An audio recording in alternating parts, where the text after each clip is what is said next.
അയ്യങ്കുന്ന് പഞ്ചായത്തിലെ കരിക്കോട്ടക്കരി വലിയപറമ്പിങ്കരി പെട്രോൾ പമ്പിൽ ഇപ്പോൾ ഡീസൽ വിതരണം പരിപൂർണമായും നിലച്ചിരിക്കുകയാണ്.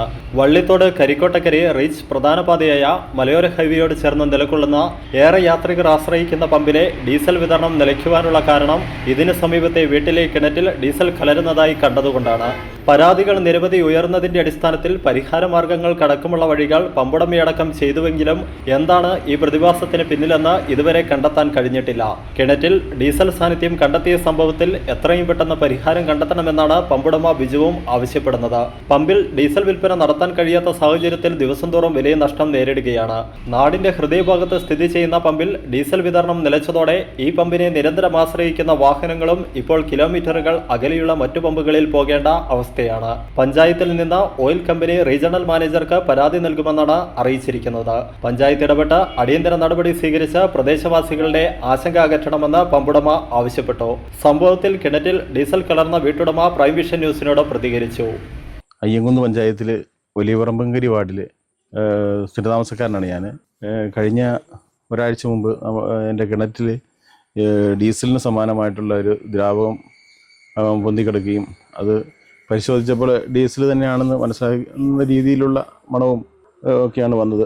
അതുകൊണ്ട് നമ്മളടുത്തുള്ള പെട്രോൾ പമ്പുകാരോട് അവരുടെ ലീക്ക് ഉണ്ടെന്ന് പരിശോധിക്കണമെന്ന് ആവശ്യപ്പെടുകയും പഞ്ചായത്ത് പ്രസിഡന്റും വില്ലേജ് അധികൃതരും എല്ലാം വരികയും കിണർ വറ്റിച്ച് അതിനകത്തെ പൊന്തിക്കിടന്നിരുന്ന ഡീസൽ പോലെയുള്ള അത് മുഴുവൻ നീക്കി കിണർ പല പ്രാവശ്യം ക്ലീൻ ചെയ്ത് അതിനുശേഷവും ഉറവയിലൂടെ ജലസ്രോതസ്സിലൂടെ വീണ്ടും ഈ പെട്രോളിയം ഉൽപ്പന്നം പോലെ ഉള്ള ഒരു ദ്രാവകം ഒഴുകി വരുന്നത് പഞ്ചായത്ത് പ്രസിഡന്റ് അടക്കമുള്ള ആളുകൾ കാണുകയും പെട്രോൾ ടാങ്ക് ഉയർത്തി പരിശോധിക്കണമെന്ന് അവരോട് ആവശ്യപ്പെടുകയും ചെയ്തിട്ടുണ്ട്.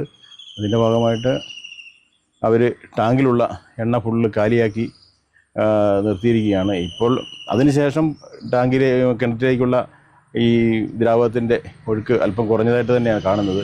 ടാങ്കിൻ്റെ ചോർച്ചയാണെന്നാണ് നാട്ടുകാരും നമ്മുടെ എല്ലാം ബലമായ സംശയം.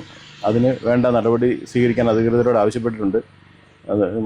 അതിനു മുമ്പും ഒരു 6 മാസം മുമ്പ് നമ്മുടെ വീടിൻ്റെ സമീപത്തൂടെ ഒഴുകുന്ന ഒരു ജലസ്രോതസ്സിലൂടെ പെട്രോൾ ഡീസലിന് സമാനമായ ദ്രാവകം ഒഴുകുകയും നാട്ടുകാരെല്ലാം പ്രക്ഷോഭം സംഘടിപ്പിക്കുകയും ചെയ്തിരുന്നു. അന്നും ഇവരൊരു പരിശോധന നടത്തി. ആ പരിശോധന ഭൂമിയുടെ അടിയിൽ വെച്ച് തന്നെ ടാങ്കിനകത്ത് വെള്ളം നിറച്ചുകൊണ്ട് എയർ കൊടുത്തിട്ട് അതിനകത്ത് ലീക്കില്ലെന്നൊക്കെ ആളുകളെ പറഞ്ഞ് പറ്റിച്ച് അന്ന് രക്ഷപ്പെടുകയാണ് ചെയ്തത്. അതിനുശേഷമാണ് ഇപ്പോൾ ഇതുപോലെ വലിയ രീതിയിൽ നമ്മുടെ കിണറ്റിലേക്ക് വരികയും നമുക്കിപ്പോൾ അതുകൊണ്ട് കിണറ്റിൽ നിന്ന് വെള്ളം എടുത്ത് ഉപയോഗിക്കുവാനോ ഒരു കാര്യത്തിന് ഉപയോഗിക്കാൻ കൊള്ളാത്ത രീതിയിൽ കിണർ മലിനമായിരിക്കുകയാണ്. വെള്ളം വളരെ ദൂരത്തുനിന്ന് വാഹനത്തിൽ കൊണ്ട് തന്നെ നമ്മൾ ഉപയോഗിക്കുന്നത്. നമ്മുടെ കുട്ടികളും കുടുംബവും എല്ലാം വളരെ ബുദ്ധിമുട്ട് അനുഭവിക്കുകയാണ്.